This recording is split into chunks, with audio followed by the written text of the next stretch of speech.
Olá todo mundo, bem-vindos ao primeiro episódio desse novo podcast. Permita-me me apresentar, meu nome é Fernando, eu tenho 32 anos e eu moro em São Paulo, capital.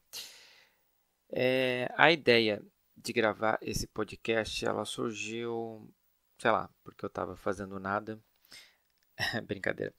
Na verdade, assim, há um tempo atrás eu escrevi uma série chamada Fora do Meio que tinha a ideia de justamente apresentar coisas da vida LGBT para as pessoas de fora. Então eu pensei, podcasts é uma coisa tão em alta, por que não transformar a ideia da série, que é uma história, em uma conversa realmente com alguém, né? Então a ideia é o que? A gente fazer gravações e falando sobre algumas coisas relacionadas ao meio LGBT e dividir experiências e trocar relatos e etc e tal. Que direito eu tenho de fazer isso? Na verdade, assim, contando um pouco da minha história para vocês nesse primeiro momento, eu nasci em Blumenau, uma cidade de Santa Catarina que todo mundo conhece, ou por causa das enchentes, ou por causa da Oktoberfest. E lá a gente tem uma ideia de Blumenau, quem mora lá, que é uma cidade grande, que não sei o que, porque realmente ela é a maior cidade do Vale do Itajaí. Porém, quando eu comecei a viajar pelo Brasil, eu vi que Blumenau nada mais é do que uma cidade do interior, com comportamentos de cidade do interior e tudo mais. Então, eu mudei para São Paulo. E imagina o choque que foi na minha vida ter contato com uma outra cidade, uma cidade grande de verdade, em que as pessoas parecem tão ocupadas que elas não ligam para a vida dos outros. Então, independente de quem você seja em São Paulo, você pode andar na rua de mão dadas com o seu namorado, sendo um homem, ou com a sua namorada, sendo uma mulher, ou com o cabelo cor-de-rosa, ou com o cabelo raspado, independente. São Paulo ela te proporciona um pouco mais de liberdade de você ser quem você é. E foi uma das primeiras coisas que eu senti aqui e um dos primeiros choques. Tanto que, como gay, foi um grande passo na minha vida me mudar para São Paulo. Eu passei uma boa parte da minha infância e adolescente, a primeira parte da vida adulta, como um cara, como muitos gays, reprimido, tentando se ajustar numa sociedade que cobra de você um comportamento heteronormativo. Então, tem muitas coisas que eu acabei descobrindo e trabalhando, tendo a oportunidade de encarar sobre mim mesmo, vindo para São Paulo, longe da minha família, longe das pessoas com quem eu cresci, amigos inclusive. E pela primeira vez eu tive a oportunidade de ter uma vida nova, completamente minha, como eu quisesse viver. Foi muito interessante essa transição e pela primeira vez assim eu tive contato com o Fernando de verdade. Afinal, quem eu queria ser, como eu queria viver, e essa foi a grande reviravolta que teve na minha vida com a mudança para São Paulo. A ideia desse podcast é justamente dividir com você um pouco da minha experiência e, assim, ela não é uma experiência muito grande, eu confesso. Tem muitas coisas que eu ainda aprendo, que eu ainda descubro sobre mim, mas eu acho que a ideia, tipo assim, quantas pessoas como o Fernando do passado tem por aí que, sei lá, às vezes não tem a menor referência do que é a própria vida. Eu não tinha noção nenhuma do que é ser gay, morando no interior. Tirando o que eu via na televisão, nem sempre a gente se identifica com o que a gente vê na televisão. Essa foi uma conversa que eu tive esses dias, inclusive, com um amigo meu do trabalho, que ele me confidenciou que a família desconfia que o irmão mais novo dele seja gay e o quanto as más influências estão fazendo o irmão dele se tornar gay. Aí a gente acabou conversando e eu perguntei para ele, tá, aquela pergunta básica, né? Quando que você se tornou hétero? E diante da resposta dele, que tipo, eu acho que eu sempre fui, disse, pois é. Aí ele falou, mas meu irmão não era assim no passado. E eu disse, eu também não era assim no passado, mas não porque eu não sentisse atração por outros caras. Isso sempre esteve presente na minha vida. A questão é, eu não sabia o que isso significava, porque ouve-se falar muito em tipo, fulano gay, não sei o que gay, personagens gays na televisão. Como uma pessoa nascida nos anos 80, as minhas referências da adolescência eram quem? Era o Pete Bicha, era o Patrick, eram alguns personagens gays estereotipados que tinham uns trejeitos que eu não tinha, que falavam de um jeito que eu não falava, tinham uns cabelos ou roupas que eu não tinha ou vestia. Então, era muito comum eu olhar para essas pessoas na televisão, esses personagens no caso, e não me identificar, porque eu realmente não tinha nada a ver com aquilo. Aquela era a minha visão do que é ser gay, e eu não me identificava com aquilo, mas eu também não me identificava com o padrão hétero, porque eu não me sentia atraído por mulheres. Então, afinal, o que é ser gay? Essa foi uma grande questão para mim durante muito tempo. Além disso, tem toda a questão de interna mesmo, que eu acho que todo mundo, todo gay só passa por uma fase interna de tentar se entender, de tentar se explicar e ver o mundo inteiro fazendo cobranças para você, porque todo mundo te chama de viado, mas você não tem noção do que é ser viado, então você acha que aquilo é agressivo e isso te deixa mal. E realmente isso é agressivo porque você não está no momento de olhar para aquilo e entender e reconhecer e até rebater esse tipo de coisa. Então você cresce sendo chamado de viado e aquilo dói, porque não é a ofensa em si, na minha visão, que dói mais, mas o fato de você não aceitar aquilo porque aquilo não faz parte da sua vida. Você não tem a menor ideia do que é ser viado e você automaticamente associa isso como uma coisa ruim, porque é o que você vê na maior parte da sociedade. As pessoas têm uma ideia de jogar na sua cara que isso é uma coisa ruim sim, e que você é desajustado, que você é uma aberração e que você veio errado. Alguma coisa deu errado em você e por isso que você é viado. E tem todo esse conflito que você cresce com ele pensando, porque tipo, seu pai olha para você de forma diferente, ele quer que você seja um homem, que você pegue as menininhas, etc., e você não consegue corresponder àquilo, então isso te dá uma sensação de fracasso. Antes mesmo de você entender o que é a vida. Porque você já... Assim, gente, falando por mim, eu sempre entendi que eu não era como os demais meninos. Eu nunca... Na escola mesmo, assim, eu nunca consegui olhar para uma guria e dizer, nossa, que gostosa, como os guris de 13 anos da minha classe faziam. E eu acabava reproduzindo às vezes essa frase, mas de forma vazia, porque eu não sentia aquilo.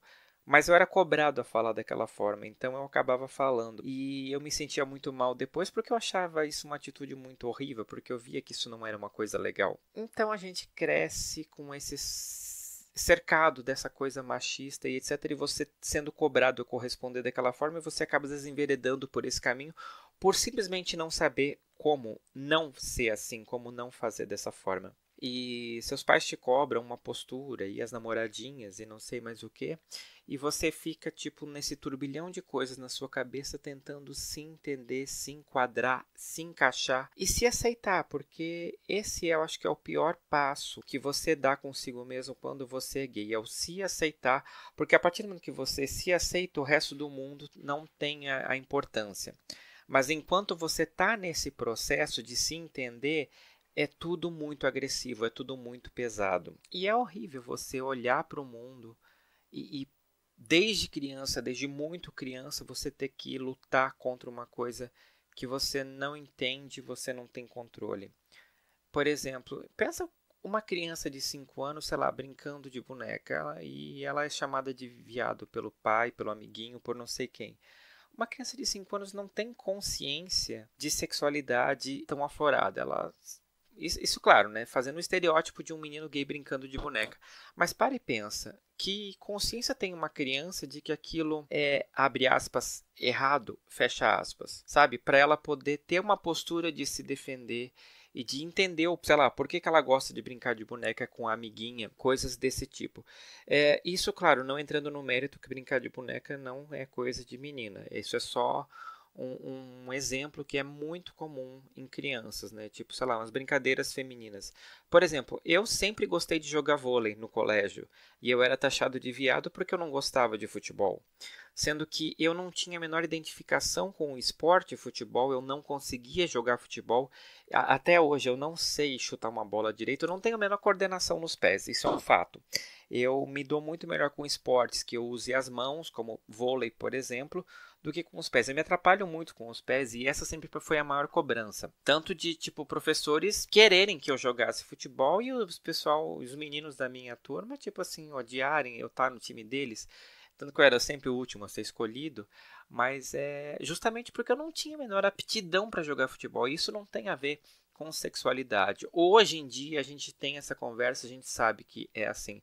Mas pensa isso nos anos 90. Era muito horrível. Tipo assim, eu me sentia muito mal toda a aula de educação física.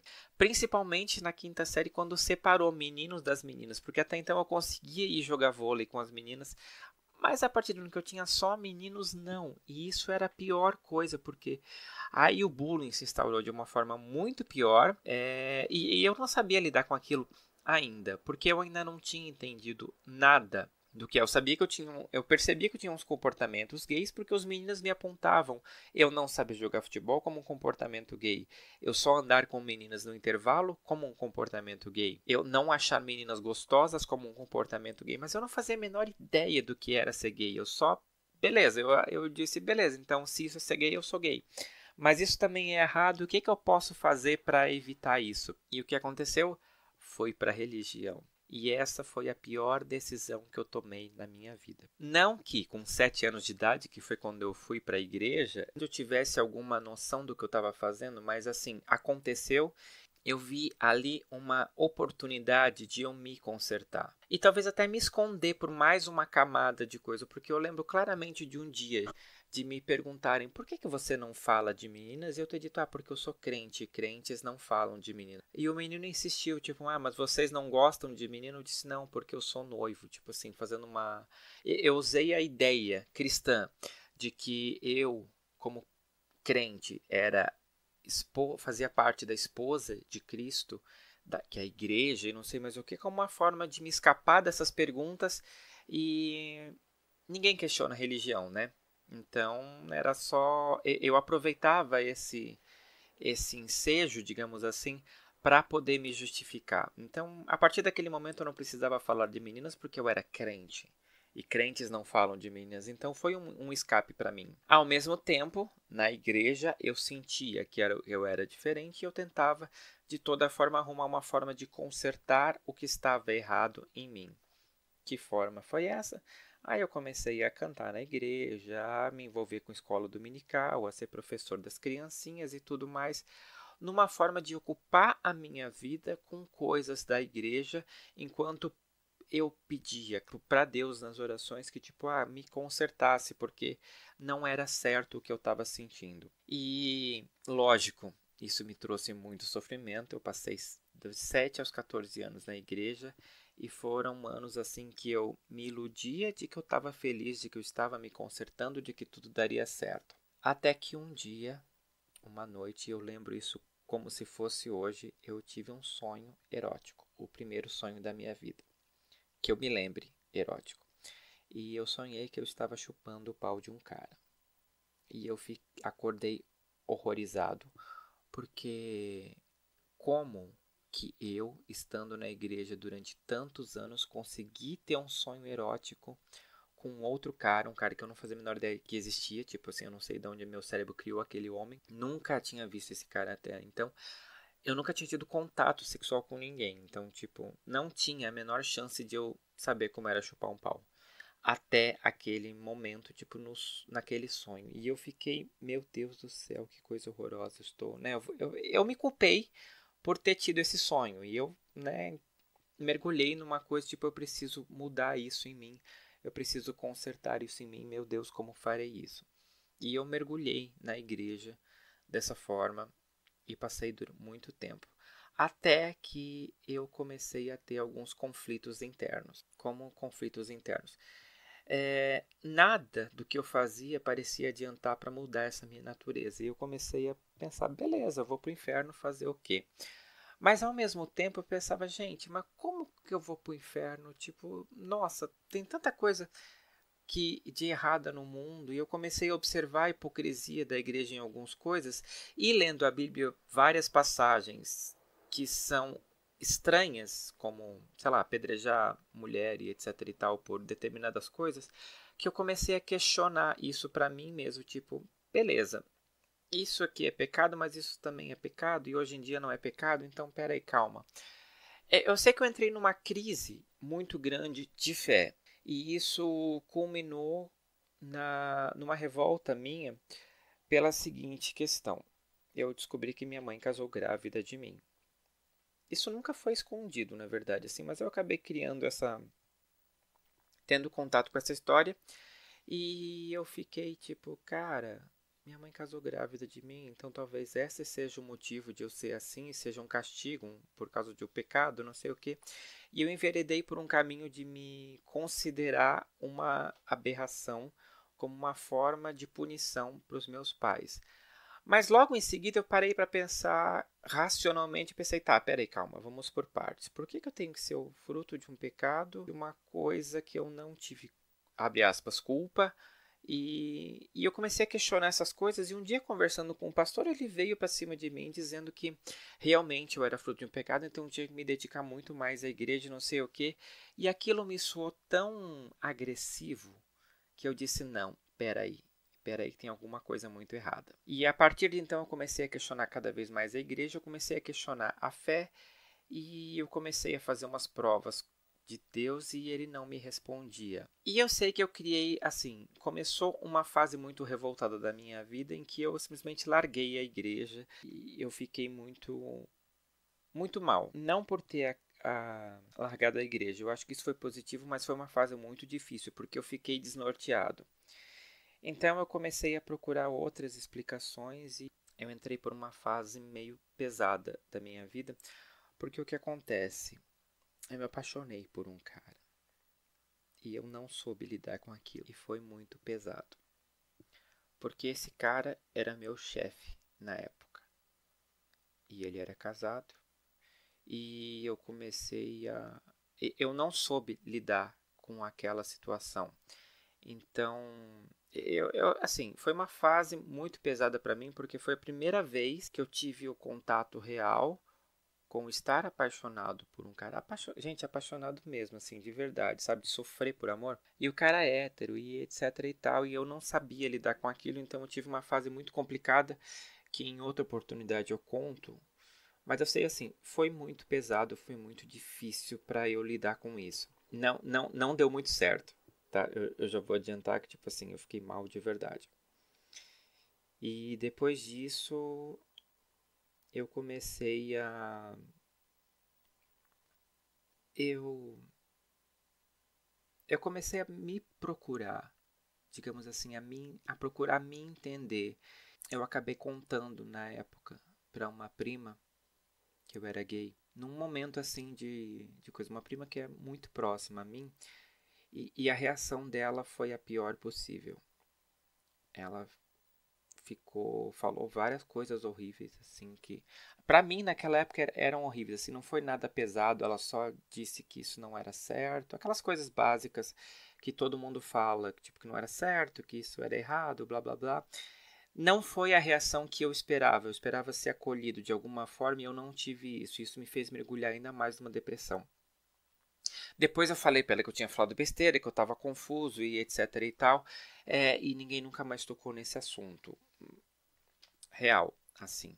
Mas eu passei maus bocados, assim, porque eu já comecei tendo uma rejeição da pessoa que eu mais confiava. E eu não. Como lidar com isso, gente? Sério, eu não sei. Na época eu não sabia como lidar, porque eu estava numa cidade que não tinha apoio, eu não tinha referências gays, eu não conhecia outros gays. E essa coisa dentro de mim conflituosa e eu gostando de um cara sentindo atração por caras e não sabendo lidar com isso. Foi um processo muito pesado.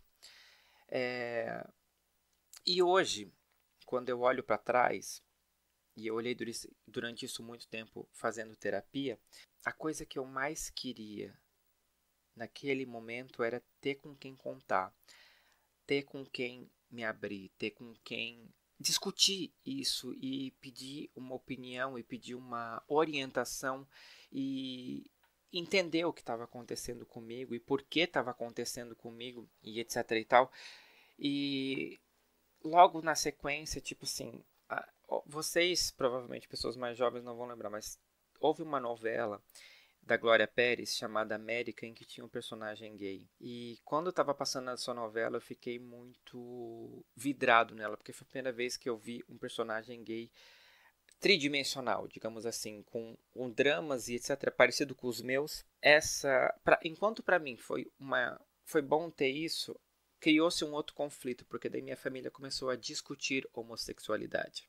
E meu pai falou uma vez num almoço de domingo que graças à novela, houve-se essa conversa, e meu pai falou, para ninguém em geral, que ele nunca aceitaria um filho gay. E eu estava na mesa e eu já sabendo que eu, era gay, ouvi isso e pensei, putz. Isso considerando que eu nunca me dei bem com meu pai. Desde criança a gente sempre cresceu, teve uma relação muito conflituosa. A gente sempre bateu muito de frente e dois bicudos, né? E na terapia eu tive a percepção que meu pai cobrava algumas coisas de mim e eu não correspondia muitas vezes por teimosia, como uma forma de contrariar ele, provavelmente por perceber que ele não me aceitaria. Então eu criei uma barreira entre nós, justamente provavelmente como uma forma de não sofrer com isso. E eu passei anos fazendo isso. Até que a terapia me ajudou a entender um pouco isso. Então, a primeira coisa que eu recomendo para você que está me ouvindo e não sabe lidar com algum conflito interno, procura terapia, gente, sério. Desabafar com amigos é bom, mas não é igual ter um profissional te escutando e te orientando. Foi muito bom para mim, eu queria ter feito isso antes, eu acho que eu teria menos conflitos. E o mais engraçado é que até hoje eu tenho tantos conflitos relacionados à religião que eu tenho que lidar daquela época da minha vida e é engraçado, porque enquanto eu me sinto muito liberto dessa fase, eu vejo que eu tenho muitas amarras ainda com relação a elas. Tanto que eu estou num processo evolutivo comigo mesmo, até com o meio gay. Tanto que eu batizei esse podcast de fora do meio, porque apesar de ter uma cabeça completamente diferente da que eu tinha no passado, em que eu era uma pessoa totalmente discreta e fora do meio, digamos assim, eu hoje em dia ainda me considero um pouco fora do meio, apesar de ser um pouco mais ativista, de falar sobre o assunto, de debater e de defender os meus irmãos. E ainda tem muita coisa que eu preciso melhorar. Por exemplo, eu ainda me acho um pouco homofóbico. Tem algumas coisas que eu vejo hoje em dia que o meu primeiro pensamento é de repulsa. E pessoas que são como eu. Então, é uma coisa que eu preciso trabalhar isso. E a ideia desse podcast é justamente, tipo, criar essa conversa e eu conseguir, de alguma forma, olhar para mim falando. E eu conto com vocês para poder fazer essa análise, digamos assim, essa troca de experiências e etc. Então, esse primeiro episódio é um episódio que eu considero de apresentação, porque, assim, eu nunca criei um podcast falando. Eu tinha um podcast há um tempo atrás que era praticamente um programa de rádio onde eu tocava umas músicas e eu conversava entre um intervalo de música e outro com pessoas que ouviam ao vivo, mas esse é um podcast em que eu pretendo abrir meu coração, pegar algumas coisas e falar sobre, discutir mesmo, realmente abrir meu coração e torcer para que as pessoas ouçam e queiram conversar e queiram discutir e a gente troque experiências, porque eu considero que eu estou num processo de aprendizagem, de amadurecimento, de crescimento como homem, como gay, como ser humano. e eu não quero fechar nenhuma porta. Então, hoje, aqui em São Paulo, eu convivo com outros gays e eu aprendo muito, eu descubro muitas coisas novas e eu tenho contato com lados meus, com facetas minhas que eu não conhecia. Não por falta, quer dizer, não porque elas não existiam antes, mas por pura falta de oportunidade, porque o meio onde eu cresci não permitia isso, porque eu tinha que ficar encolhidinho num casulo hétero normativo, me passando por um cara que eu não era, só para agradar minha família, meus amigos e etc e tal. Hoje em dia, felizmente, eu sou sumido para alguns deles, pessoas que cresceram comigo. A reação, o contato é muito bom porque hoje eu vejo o quanto eu fui bobo de no passado ter medo de ser gay. Não que a gente não tenha que ter medo ou que a gente seja um medo infundado, tá, gente? Eu acho que essa sensação de medo faz parte do momento onde você, gay, está. Eu acho que esse processo de autoaceitação, ele é um processo muito importante, mas ele também é um processo muito doloroso. Muito doloroso. É um espinho que fica lá dentro de você e que você precisa se libertar. Não é fácil, não é rápido, comigo pelo menos não foi, mas depois que você chega num determinado nível, é muito bom, é libertador. E eu acho que isso é o mais importante para a gente. Chegar nesse momento e se aceitar, se reconhecer e se respeitar. Eu acho que quando você chega nesse nível de maturidade, digamos assim, o mundo deixa de importar. A cobrança do mundo, o peso do mundo sobre você, ele se transforma. E quando isso acontece, você lida com você, com a sua vida e com as pessoas ao seu redor de uma forma muito mais aberta e muito mais segura e muito mais lúcida.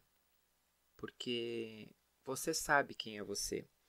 Você sabe da sua força, você sabe de tudo que você é capaz. E isso, gente, é uma sensação, não dá para descrever, não dá para imaginar. É um sentimento tão bom que quando você chega lá, nada mais importa. Você tem força para sorrir, tem força para lutar e que você quer fazer tudo isso. Principalmente porque você olha para o lado e vê lá um irmão seu que está na situação que você estava no passado e você se sente tão tentado a estender a mão e ajudar aquela pessoa a passar por essa fase que não dá para você ficar calado. Você quer fazer parte do mundo e quer ajudar as pessoas que estão evoluindo. E quando você vê uma pessoa sorrindo e dizendo eu sou gay, tudo bem, é maravilhoso, porque a gente cresce junto. A ideia de realmente ninguém soltar a mão de ninguém depois, ela é real e é lindo, é muito bom, de verdade. Então, se você está me ouvindo e você está nesse lugar de se buscar, de se entender, calma, tá? Eu prometo para você que todas as dúvidas que você está tendo agora, elas vão passar, elas vão ser sanadas. E que a resposta realmente ela vem de você, ela não vai vir do mundo. Só que para você achar, você tem que ter paciência, tem que ter calma e não ter medo, tá? Eu sei que é difícil falar, eu era o mais medroso no passado, mas é um processo que dói, mas vale a pena. Porque quando você chega do outro lado, você vê que toda a sua luta ela não foi em vão. Ela faz parte de você e ela te torna uma pessoa melhor. Porque quando você passa por uma luta pesada, você é capaz de olhar para o seu irmão que está na mesma situação que você estava no passado e entender a dor dele. E quando você entende a dor dele, a ajuda que você quer dar e que você dá, ela é muito mais genuína, porque você sabe exatamente aonde você tem que pisar. Então é isso, gente. Eu espero que vocês gostem desse podcast. Eu prometo fazê-lo quinzenalmente e a gente vai conversando sobre os mais determinados assuntos. E eu quero te convidar a fazer parte, do podcast Fora do Meio, tá bom? Se você se identificou de alguma forma, se você quiser conversar comigo, pode me mandar um e-mail para foradomeiopodcast@gmail.com. Fique à vontade de mandar assuntos ou qualquer coisa que você queira discutir, a gente vai criar uma conversa junto, tá bom? Essa é a ideia. Um grande abraço, um grande beijo e até a próxima.